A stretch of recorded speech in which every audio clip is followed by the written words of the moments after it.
नमस्कार, मी मधुसूदन जनार्दन. गोवा दूरदर्शन प्रस्तुत आजचे पाहुणे या सदरात आपल्या सर्व गोहेकरांचं स्वागत करतो आणि आजच्या या मुलाखतीला सुरुवात करतो.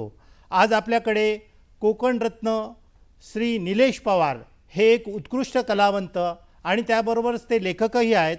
तर आज आपण त्यांच्या कार्याविषयी माहिती घेणार आहोत. नमस्कार निलेश. नमस्कार सर. नमस्कार. निलेश, सर्वप्रथम तर मला आपण हे सांगा की कला क्षेत्रात आपल्याला ही अभिनयाची किंवा कलेची आवड आपल्याला कशी आणि केव्हापासून सुरू झाली? म्हणजे शालेय जीवनापासूनच आपण ह्याकडे वळलात?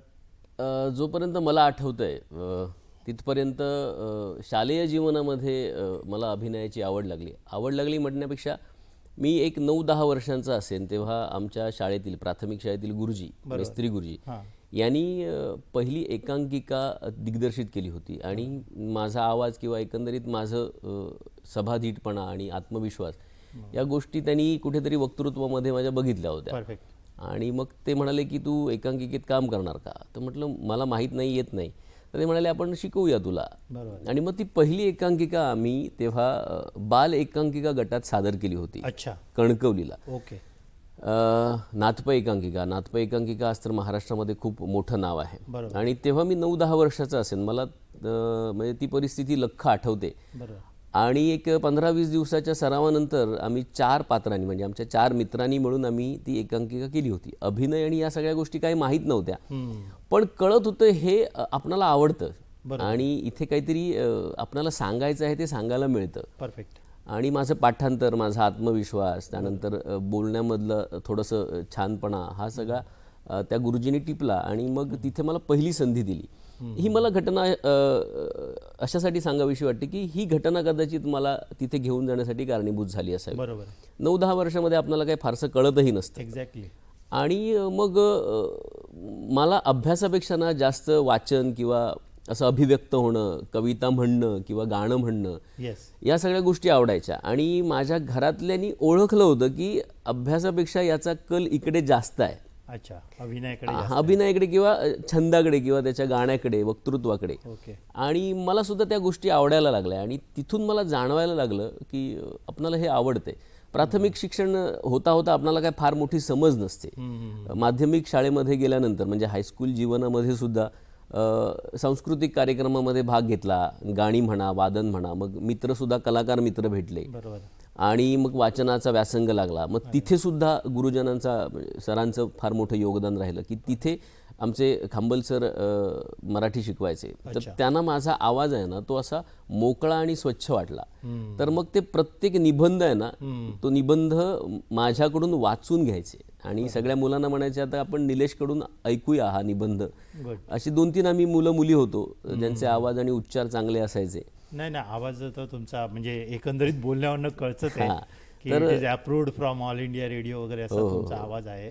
भारदस्तपणा आहेच त्याच्यामध्ये. आणि मग तिथून मला अजून आत्मविश्वास मिळाला. कारण आपण करतो एखादी गोष्ट ना त्याला प्रोत्साहन किंवा कौतुक मिळतं, याने आपला आत्मविश्वास अजून वाढला जातो. डेफिनेटली. आणि मग 9वी-10वी मध्ये मला फार अभिनयामध्ये काही करता आलं नाही. असं 1-2 नाट्यप्रयोग छोटे केले, नाट्यछटा. अभिनयामध्ये त्यानंतर फारसं काही केलं नव्हतं मी. आणि मग नंतर माध्यमिक शिक्षण संपल्यानंतर 11वी-12वी मध्ये कॉलेजमध्ये गेलो. तिथे मला क्रिकेटची आवड लागली. ओके. कलेबद्दल आदर आणि प्रेम होतंच. मग मी FYला जेव्हा 2001 साली गेलो ना तेव्हा आमच्या मुंबई विद्यापीठाची एक आंतरमहाविद्यालयीन मोठी स्पर्धा असते आणि त्या स्पर्धेमध्ये आमच्या कॉलेजचं एकांकिकेचं सिलेक्शन होतं. म्हणजे आमच्या कॉलेजची अशी परंपरा होती, कणकवली कॉलेजची, की तिथे मागच्या काही वर्षांपूर्वी आमच्या कॉलेजने सुवर्णपदक आणलं होतं.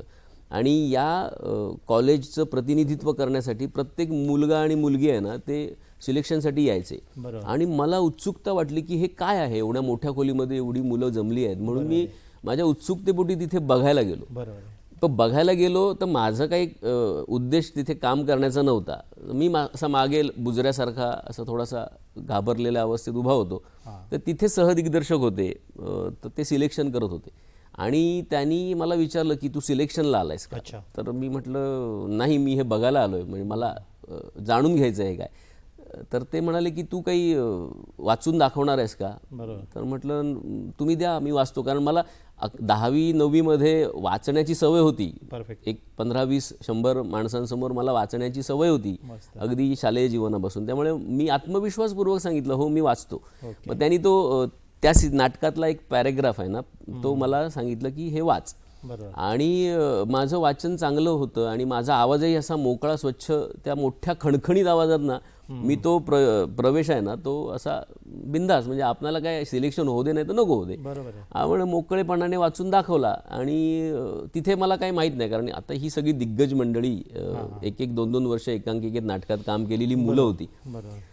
आणि मी आपल्या घरी आलो. 80-90-100 मुलांचं ते सिलेक्शन होतं आणि दुसऱ्या दिवशी कॉलेजमध्ये ती लिस्ट लागणार होती. निवडलेल्या 9 मुलांची, 100 पैकी निवडलेल्या 9 मुलांची लिस्ट लागणार होती. आणि उत्सुकतेपोटी ना ती मी बघायला गेलो, तर मला कळलं की माझं नाव पहिलं आहे. अरे बापरे. आणि माझ्यासाठी म्हणजे मी स्वप्न बघतोय का, की काय नेमकं काय झालं हे, म्हणजे माझ्या आयुष्यात ही धडक कशी झाली. बरोबर. आणि मग ते दिग्दर्शक म्हणाले की अरे नाही, तुझा आवाज आहे ना तो मला आवडला आणि मला असं वाटलं की तुला अभिनय शिकवूया आपण, म्हणजे तू काही काम नाही केलंस पण तुझ्याकडे असणारी क्वालिटी आहे ना ती आवाजामध्ये लपलेली आहे. तर मग मला काही मित्रांनी सांगितलं की अरे तू एवढं मोठं कसं करणार, तू करू नकोस. काही मुलांनी म्हणाले की मोठी संधी आहे. येस. घरामध्ये मी सांगितलं तर घरामध्ये म्हणाले की पहिल्यापासून तुला बोलण्याची आणि आवडच आहे, तुला जर करायचं असेल तर बिनधास्त कर, आमचा सगळ्यांचा पाठिंबा आहे. आणि मग 2002 आणि 2003 साली ती मी पहिली एकांकिका फितूर तो चंद्र नावाची, प्रमोद जोशी, हां, ती एकांकिका मी विद्यापीठ स्तरावर, म्हणजे मुंबई विद्यापीठ स्तरावर सादरीकरण केली. त्यामध्ये मुख्य पात्राची माझी निवड होती. म्हणजे आणि त्या मुख्य पात्राची भूमिका करताना जबाबदाऱ्या फार होत्या, कारण हे काय असं बाल एकांकिका किंवा असं शिकण्याचं वय नव्हतं, थोडंसं प्रगल्भतेने ते काम करण्याची गरज होती.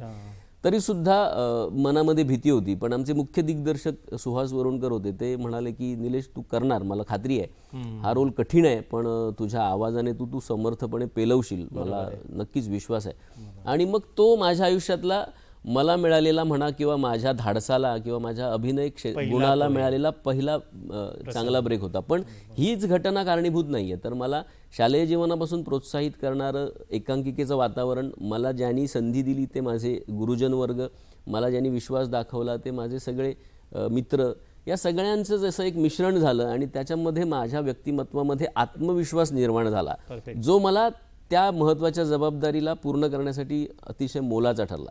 आणि तुम्ही जो आता मला प्रश्न विचारला तेव्हा मला असं वाटतं की या 1-2-3 घटना आहेत त्या मला अभिनय म्हणा किंवा छंद म्हणा, कला, याच्याकडे ओढल्या गेल्या, याच्याकडे मी ओढला गेलो. आणि मग त्यानंतर मला कळलं की आपणाला आनंद मिळतो याच्यातून, आपल्याला खूप छान पद्धतीने समाधान मिळतंय. आणि मग कॉलेज जीवनामध्ये सुद्धा मला लक्षात आलं की अभ्यासामध्ये मी फार हुशार नाही आहे, म्हणजे अभ्यास केला तर हुशार आहे पण मी तिथे काही रमत नाही आहे. आणि मग पहिल्या, दुसऱ्या, तिसऱ्या वर्षी पूर्णतः एकांकिका केल्या आणि त्या एकांकिकेचा अनुभव घेऊन मग पुढची वाटचाल माझी सुरू झाली. आतापर्यंत तुम्ही कुठे कुठे अभिनय केला, म्हणजे जसं एकांकिका आहे, मराठी नाटक आहे, सिरियल आहे, चित्रपट आहे, या सगळ्या विभागांमध्ये आपण कुठे कुठे काम केलं, जरा आपण त्याची माहिती द्याल का आम्हाला? मी साधारण 2002 पासून काय म्हणतात आपण हौशी रंगभूमीवर काम करायला लागलो. म्हणजे कॉलेज जीवन संपता संपता आमच्या सिंधुदुर्गमध्ये अक्षर सिंधू साहित्य कलामंच नावाची संस्था आहे. तर माझे काही मित्र 2-3 वर्षापासून तिथे एकांकिका आणि पथनाट्य आणि अशा सांस्कृतिक कार्यक्रम करायचे. तर मला त्यांनी सांगितलं की तू आता एवढं काम करतोयस कॉलेजमध्ये, तर आमच्या ग्रुपला जॉईन हो. मग तिथले माझे गुरुवर्य भिसे सर, विजय चव्हाण ते संस्थापक अध्यक्ष, हे सगळी मंडळी माझ्या घरी आली आणि माझ्या आईबाबांना सांगितलं की तुमच्या मुलामध्ये काहीतरी वेगळेपण आहे आणि आमच्या संस्थेमध्ये तुम्ही त्याला काम करण्याची परवानगी द्या. मी तेव्हा काय 19-20 साधारणतः 20-21 वर्षाचा होतो. मला निर्णय घेण्याची फार काय अशी फार मोठी समजही नव्हती. मग माझे वडील आहेत ना, ते वडील पहिल्यापासूनच कलासक्त व्यक्तिमत्व होते. म्हणजे पुस्तक वाचन करणं किंवा नाटक बघणं, संगीत ऐकणं, या गोष्टी त्यांना मनापासून आवडायच्या आणि मला त्याच्याबद्दल त्यांनी उत्सुकता अशी निर्माण करून ठेवली होती. मग त्यांनी म्हणाले की तुला करायचं आहे तर कर. आई आणि भाऊ यांचा सुद्धा, बहीण यांचा सुद्धा, सगळे म्हणजे फॅमिलीच तुमची कला, हो, फॅमिली कलाक्षेत्रामध्ये आहे, म्हणजे रसिक आहेत. खरं सांगायचं तर आता माझ्या मामाकडची मंडळी, म्हणजे आजोळकडची मंडळी ही सुद्धा रसिक आहेत माझे मामा कलाकार आहेत. तर त्यानंतर काकांकडे जर बघायला गेलात तर सगळी माझी इकडची भावंडं सुद्धा वेगवेगळ्या क्षेत्रामध्ये काम करतात, कला क्षेत्रामध्ये काम करतात. आणि उर्मिला पवार नाव ऐकलं असेल तुम्ही, तर साहित्यिका, त्या माझ्या काकी आहेत. त्यामुळे कलेची पार्श्वभूमी ही माझ्याकडे होती. मग तुम्ही जो विचारलात ना प्रश्न की मी नेमकं कशा कशा पद्धतीने पुढे वाटचाल करत कोणकोणत्या ठिकाणी काम केलं, तर ती पहिली संस्था अक्षर सिंधू साहित्य कला मंच. तिथे मी एकांकिका केल्या, दीर्घांक केले. त्यानंतर मग राज्यनाट्य स्पर्धेचा मोठा अनुभव मला तिथे 4-5 वर्षांचा आला. या सगळ्यामधून वेगवेगळे दिग्दर्शक, त्या दिग्दर्शकांच्या मार्गदर्शनाखाली मला समज वाढत गेली. आणि मला कळत गेलं की आता अजून याच्यामध्ये आपल्याला थोडी ओढ वाटत चालली आहे. जास्तीत जास्त तिथे आपल्याला मेहनत करायची आहे. आणि मग तिथे जे आवडतं ते मनापासून करतो ना आपण. आणि मला कळायला लागलं की हेच आपण आता करायचं आहे. आणि मग तिथे आवाजाच्या बाबतीत पण स्तुती होत गेली. मग मी राज्यनाट्य, एकांकिका म्हणा, छोट्या छोट्या शॉर्ट फिल्म म्हणा, पथनाट्य म्हणा, गाण्याचे कार्यक्रम असतील, निवेदन असतील, अशा वेगवेगळ्या प्लॅटफॉर्मला ना मी 2005 पासून माझ्या छंदिष्ट जीवनाला सुरुवात केली. आणि मग हळूहळू पुढच्या गोष्टी आहेत त्या प्राप्त होत गेल्या. निलेश, तुम्ही गावगाता गजाली या सिरियलमध्ये म्हणजे तुमची एक ओळख निर्माण झाली आहे. हो, गावगाता गजाली आणि दुसरी सिरियल एक होती तुमची रात्रीचे खेळ झाले. या 2 सिरियलमध्ये तुम्ही प्रमुख भूमिका केलेल्या आहेत का? हो. हां, मग त्याच्याविषयी जरा मला सांगाल का तुम्ही? त्या हां, ती सुद्धा खूप छान गोष्ट आहे. म्हणजे जसं की छंदिष्ट जीवनाला माझ्या एकांकिकेची भेट झाली, तसंच त्या छंदाला व्यावसायिक रूप देण्यासाठी सुद्धा कोणतं तरी कारण घडावं लागतं. बरोबर. मग मी 2006 साली रत्नागिरी आकाशवाणीला जॉईन झालो. नंतर मग दूरदर्शनला जॉईन झालो, तिथे अनुभव घेतला. आणि मग 2015 साली हे सगळं पूर्ण एकांकिका, नाटक याचा छंद जोपासत असताना स्पर्धासुद्धा करायचो. मग आमची देवगडची मिलिंद दांडेकर यांची संस्था आहे, मैत्री पार्क. तर त्यांनी मला राजा नावाच्या एकांकिकेसाठी, वैभव सातपुते दिग्दर्शक होते त्याचे, तर त्यांनी मला सांगितलं की तू ही एकांकिका कर राजा नावाची. आणि ती विविध पात्री, जवळजवळ 16 पात्र त्याच्यामध्ये मला एकट्याला करायची होती. ते एक चॅलेंजिंग गोष्ट होती आणि ती मी केली 2015-16 साली. आणि त्यानंतर कोकणामध्ये झी मराठीची ना सिरियल येते अशी बातमी लागली होती. आणि मग ते मिलिंद दांडेकर जे तिथले निर्मिती प्रमुख होते, ते तिथे संयोजक होते त्या सिरियलचे, संयोजन सगळं करत होते. तर त्यांनी मला सांगितलं की निलेश, एक रोल आहे आणि तो तू करावास, असं मी शिफारस केले. तर मी पहिला थोडा बॅकफूटवर गेलो की अरे यार, सिरियल वगैरे म्हणजे परत ते असुरक्षितता थोडीशी वाटत होती अशी. आणि शिवाय मी अँकरिंगची वगैरे वेगवेगळी कामं घेतली होती. तर मी थोडंसं आधी नर्वस होतो. तर ते मला म्हणाले की नाही, ही मोठी संधी असेल, तू ऑडिशन तर दे. आणि साधारण 15 एप्रिलपासून ते शूटिंग होणार होतं. 14 एप्रिलला पहिला शुभ मुहूर्त होता त्याचा. आणि 14 एप्रिलच्या दरम्यान माझा गोव्यामध्येच कार्यक्रम होता. त्यामुळे मी नाहीच म्हणत होतो, पण ते म्हणाले ऑडिशन तर दे. आणि शेवटच्या क्षणाला मी ऑडिशन दिलं. आणि ते ऑडिशन झी मराठीच्या सगळ्या टीमने बघितलं. राजू सावंत हे दिग्दर्शक तुम्हाला माहीत असतील. तर राजू सावंतांकडे ते ऑडिशन बघितल्यानंतर मग अगदी शेवटच्या मोक्याच्या क्षणाला, माहीत नाही आता माझी वेळ चांगली की त्यांना दुसरा कोण व्यक्ती त्या पद्धतीचा त्या दरम्यान मिळाला नसेल. आणि मग त्यांनी शिक्कामोर्तब केलं की मास्तर, ही व्यक्तिरेखेसाठी आपण निलेशची निवड करूया. आणि माझ्यासाठी ती शॉकिंग गोष्ट, खरंच एक काय म्हणतात ते आश्चर्याचा धक्का होता. मग मी लगेचच हो म्हटलं, कारण काय आता संधी मिळते तर आपण करूया. आणि तशी ती भूमिका झाली. आणि ती भूमिका लोकांनी घरोघरी कौतुक केलं त्याचं. म्हणजे मला त्या भूमिकेने खऱ्या अर्थाने व्यावसायिक ओळख दिली. कुठच्या भूमिकेने असेल तर मास्तर या भूमिकेने मला झी मराठीच्या व्यावसायिक ओळख दिली. संतोष काणेकर हे त्याचे निर्माते होते त्या सिरियलचे. आणि त्या झी मराठीच्या पहिल्या सिरियलने मला व्यावसायिक ओळख दिली. आणि मी खरंच झी मराठीचे आभार मानतो. खेळ चालेमध्ये काय रोल केला होता तुम्ही? रात्रीचे खेळ चाले, गावगाता गजालीचे एपिसोड संपता कोकणामध्ये रात्रीचे खेळ चालेचा पहिला सीझन हिट झाला होता. आणि गावगाता गजालीचे दिग्दर्शक राजू सावंत हेच त्याचे दिग्दर्शक होते. आणि हां, ते तुम्हाला त्यांची ओळख असेलच. तर त्यांनी कॅमेरा फेस करायचा कशी, ही पहिली गोष्ट मला राजू सरांनी शिकवली. म्हणजे मी थिएटर करून गेलेलो आणि कॅमेऱ्याचं हे तंत्र आहे ते फार असं काही अवगत झालं नव्हतं मला. तर माझ्यासाठी ती गोष्ट नवीन होती. मग त्यांनी सांगितलं की निलेश, तुझ्या ह्या चुका होत आहेत, तू या गोष्टी कॅमेऱ्यासाठी शिकून घे. बरोबर आहे. मग मी त्या शिकलो आणि त्यांच्याबरोबर एक माझं असं एक बॉन्डिंग निर्माण झालं राजू सरांसोबत.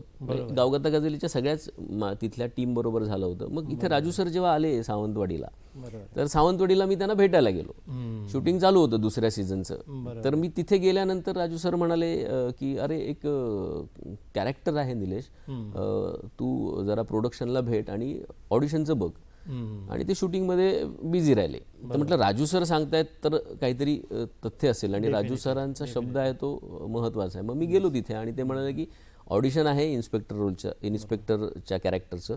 आणि ते इन्स्पेक्टरचं कॅरेक्टर असं आहे की अण्णा नाईक जे मुख्य भूमिका करणार आहे त्यांना काउंटर अटॅक करणारं ते कॅरेक्टर आहे.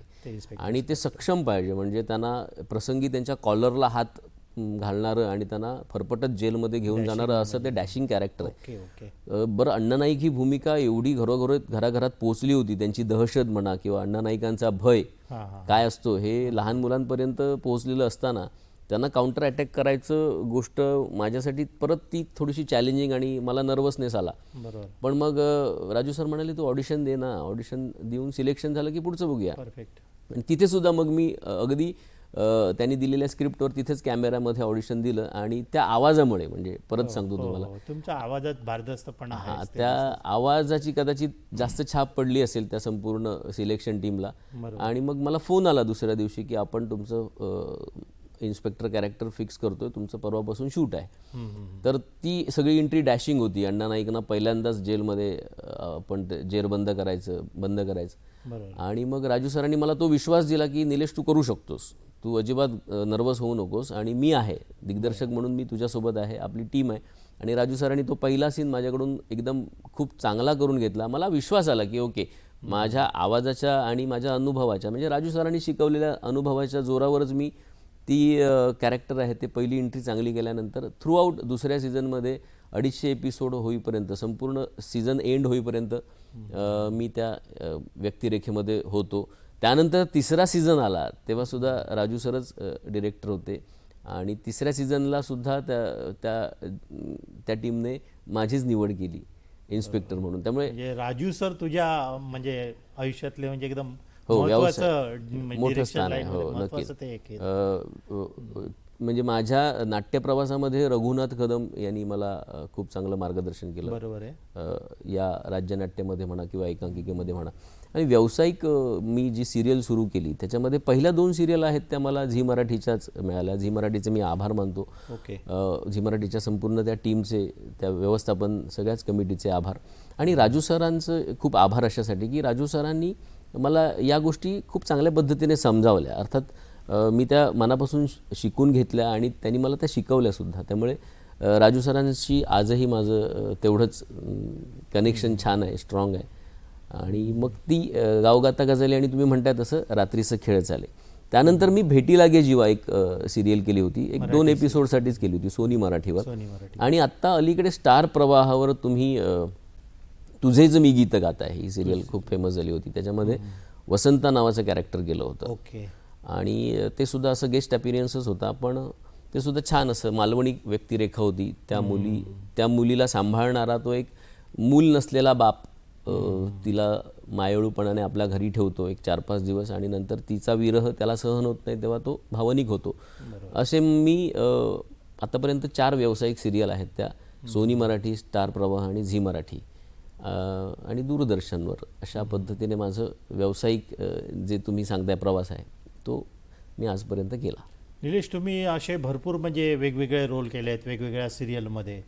तर आता आमचे जे गोव्याचे प्रेक्षक वर्ग बघतायत तर त्यांच्यासाठी तुम्ही असं काहीतरी तुमचा डिफरंट टाईपचं कॅरेक्टर किंवा रोल किंवा त्याचे डायलॉग्स एक हे करून दाखवाल का आम्हाला, एक झलक आपल्या ह्याची? अभिनय म्हणजे अभिनय ही गोष्ट आहे ती थोडीशी कशी असते की ऑन द स्पॉट आहे, ते आपल्याला पाठांतर पण लागतं. बरोबर आहे. मला जास्त नाटक आवडतं, कारण नाटकामध्ये तुम्हाला ऑन द स्पॉट जे आहे ते करावं लागतं, तिथे रिटेक नसतो. म्हणजे सिनेमा तंत्र वेगळं आहे, नाटक तंत्र वेगळं आहे. दोन्ही तंत्र आपापल्या जागी ग्रेट आहेत, त्याचं आपण काही असं कंपॅरिझन नाही करू शकत. Yes yes. पण मी जी नाटकं केली ती प्रायोगिक नाटकं केली. त्या नाटकांमध्ये सुद्धा मी रमलो. पण तुम्ही आता जी डिमांड केलात ना त्याच्यानुसार मला आठवतं की वसंत कानेटकरांच्या नाटकातला एक संवाद आहे, तो मला फार आवडतो. तुमची अनुमती असेल तर मी तो नाही सादर आपल्या करतो. प्रेक्षकांनाही आवडेल. तुमचा आवाज इतका भारदस्त आहे, त्यामुळे आम्हाला तुमच्याकडनं काहीतरी असं एक नक्कीच प्रयत्न करतो. त्या नाटकातला एक प्रवेश आहे आणि त्या प्रवेशामध्ये वसंत कानेटकर असं लिहितात की मुळात हा जन्म म्हणजेच एक पाप आहे. त्यात माणसाचा जन्म म्हणजे मूर्तिमंत शाप आहे. तरीही जन्म अटळ असेल तर जन्म मिळावा पशुपक्ष्यांचा, किड्यामुंग्यांचा, प्रसंगी क्षुद्र जीवजंतूंचा जन्मही चालेल. पण हे चांगलं, हे वाईट, हे कळणारा आणि कळूनसुद्धा मनाला छळणारा हा वांज, ढोंगी आणि भ्याड माणसाचा जन्म मात्र नको. मुळात नर आणि मादी किती सोपी नाती आहेत नाही, पण त्यात नवरा बायको, त्यानंतर मित्रमैत्रिणी या सगळ्या गोष्टी कालवल्या की गुंतावळा वाढतो आणि नात्याच्या प्रत्येक शब्दाबरोबर साहेबी टास्य गळ्याभोवती गुंडाळतो आणि फास आवळून देणं मात्र वसूल करतो. माणसाच्या आयुष्यातली ही सगळी नाती झूट आहेत. सत्य फक्त एकच, माणसाच्या उत्पत्तीबरोबर त्याच्या रक्तामध्ये भिनलेला क्षुद्र छिनालपणा. वाघ सिंहाच्या बलदंड छाव्याने आपल्या पित्याच्या नरडीचा कधी घोट घेतला असेल काय? जलाल नागिनीच्या पिल्लाने आपल्या पित्याला कधी डंख मारला असेल काय? मग माणसांच्याच पिल्लामध्ये हे गरळ आलं कुठून? माणसांचेच छावे आपल्या आईबाबांवर झडप घालायला शिकले कुठून? फारच सुंदर आहे एकदम निलेश, मस्त. थँक्यू. तर हा आमच्या संवाद प्रेक्षकांनाही खरंच आवडलं असेल ते. हो नक्कीच. तर आता पुढे मला निलेश तुम्हाला हे विचारावं असं वाटतं की अभिनयाबरोबर आपण लेखन वगैरे पण केलेलं आहे बऱ्याच, म्हणजे आकाशवाणीसाठी किंवा दूरदर्शनसाठी आपण लेखन केलं, तर त्याविषयी थोडीशी माहिती द्याल का आम्हाला? तुम्ही कोणकोणत्या विभागासाठी लेखन केलं वगैरे? हो, मुळात की मी असं काय मूळतः लेखक नाही. म्हणजे मला एक गोष्ट अशी वाटते की आपल्या व्यक्तिमत्वातली ना प्रत्येक गोष्ट आहे ती शोधावी. परफेक्ट. आणि माझा तसाच प्रयत्न असतो. म्हणजे अगदी सुरुवातीपासून आजपर्यंत मी तो प्रयत्न करण्याचा कसोशीने अगदी हे करतो, व्यासंग जपतो. ते हे लेखनाचं तुम्ही म्हणताय ना ते त्याच्याबद्दल सुद्धा मला जिज्ञासा निर्माण झाली. म्हणजे माझी काकी उर्मिला पवार ह्या लेखिका असल्यामुळे ना त्यांच्या सानिध्यात किंवा बोलताना ना एक उत्सुकता असायची की हे साहित्य, ही साहित्यिक भाषा आहे किंवा ते साहित्य सौंदर्य आहे ना, त्या गोष्टींची मला ओढ वाटायला लागली. आणि एका लेवलला मला कळलं की हे मी पण लिहू शकतो. मग छोटीशी कविता लिहिणं किंवा एखादा लेख लिहिणं, आणि मग दूरदर्शनमध्ये असताना मला छोट्या छोट्या स्क्रिप्ट लिहाव्या लागायच्या. त्यानंतर मग आकाशवाणीमध्ये असताना मी कॉफी हाऊस नावाचं सदर आहे ना ते डायलॉगच्या माध्यमातून लिहिलं होतं. हा, मी लिहायचो ते. एक 4-5 एपिसोड मी लिहिले होते. फार चांगले लिहिले असतील असं ना मला वाटत नाही, पण लिहिले मी ते. आणि ते अप्रुव्हल झाले म्हणजे माझ्या त्या कमी समजेमध्ये मी जे लिहिलं होतं एक असा युवक युवतींचा संवाद होता आणि तो मी लिहिण्याचा प्रयत्न केला. मग तिथे ते म्हणाले, आकाशवाणीमध्ये ऑफिसर होते, ते म्हणाले की तू लिहू शकतोस. कॉफी हाऊसचं सदर आहे ना, माझा मित्रच तिथे प्रोडक्शन असिस्टंट होता, उमेश बगाडे. तर तिथे मग मी कॉफी हाऊस लिहिलं आणि त्याने मला असं वाटलं की मी लिहू शकतो. मग नंतर लिखाणाकडे मी फारसा वळलो नाही. म्हणजे लिखाणाच्या बाबतीत मला कळायला लागलं की हे अंग सुद्धा आपलं थोडंसं विकसित करणं गरजेचं आहे. मग मी काय करायला लागलो की वाचन वाढवलं. अगदी खूप काही वाचलं आणि वाचतो अशातला काही भाग नाही, पण ती जी भाषा असते ना, साहित्यिक भाषा आहे ना, तिच्याबद्दल मला जास्त रस वाटू लागला. बरोबर. आणि मग ती मला असं वाटू लागलं की आपण आता ही डेव्हलप केली पाहिजे. आणि मग हळूहळू मग जिंगल्स म्हणा किंवा एखाद्या डॉक्युमेंटरीचं लिखाण म्हणा किंवा गाणं लिहिणं म्हणा, असं छंदाच्या रूपामध्ये मी ते उतरवायला लागलो. आणि आज ते व्यावसायिकरित्या मी सुद्धा अनेक जिंगल्स आहेत त्या लिहितो. अगदी गेल्या वर्षी सप्टेंबर महिन्यामध्ये माझा उरी पाऊस दाटला या पावसाच्या गाण्याच्या 9 गाण्यांचा अल्बम आहे, तो आम्ही रिलीज केला. आणि ती 9च्या 9 गाणी आणि त्याच्यामधल्या कविता आहेत त्या मी लिहिल्या होत्या. आणि मला एक विश्वास मिळाला त्याच्यातून की आपण लिहू शकतो. भले खूप सकस लिहित असे नसं नाही मला वाटत, पण मला वाटतं त्या भावना मला लिहिता येतात. निलेशजी, मी तुम्हाला एक विचारेन की आता जे आपले गोव्यातले होतकरू कलावंत आहेत किंवा कोकणातले जे आहेत जे कला क्षेत्रात आपला करिअर करायसाठी बघतात, तर त्यांच्यासाठी आता तुम्ही काय सल्ला द्याल? तुम्ही त्यांना काय हे कराल म्हणजे? मग सल्ला देणं एवढा मी मोठा आहे असं मला वाटत नाही, पण तरी सुद्धा मला असं वाटतं की तुम्ही एवढा आदराने हा प्रश्न विचारलात तर अशी खूप मुलं बघतो मी की ती खूप गुणवान आहेत, प्रतिभावान आहेत, पण त्यांना योग्य मार्गदर्शन नाही आहे. तर मला असं वाटतं, माझ्या अनुभवावरून सांगतो की इथे या कलाक्षेत्रामध्ये यायचं असेल तर जबरदस्त संघर्ष आहे, तुम्हाला सहनशक्ती ठेवावी लागते आणि सगळ्यात महत्त्वाची गोष्ट म्हणजे इथे हार मानून चालत नाही. इथे तुम्हाला शेवटचा घाव कुलूप कधी तोडेल हे तुम्हाला माहीत नसतं, पण त्या शेवटच्या तुटेपर्यंत, ते कुलूप तुटेपर्यंत तुम्हाला सहनशक्ती लागते. आणि सगळ्यात महत्त्वाची म्हणजे इथे जर संपूर्णपणे तुम्ही अवलंबून असाल तर तुम्हाला एकतर घरातून भरभक्कम आर्थिक आणि मानसिक पाठबळ लागतं, आणि दुसरी गोष्ट की तुम्हाला त्याचबरोबर तुमच्या अर्ध्या भाकरीची आधी सोय करावी लागते, मग ती नोकरीच्या रूपाने का होईना किंवा छंदाच्या रूपाने होईना. आपण इथे आलात आणि आमच्या प्रेक्षकांना आपल्या सगळी ह्या नाट्य प्रवासाबद्दल माहिती दिलीत, त्याबद्दल गोवा दूरदर्शनतर्फे मी आपले आभार मानतो आणि हा मुलाखतीचा कार्यक्रम इथेच संपवतो. नमस्कार. धन्यवाद.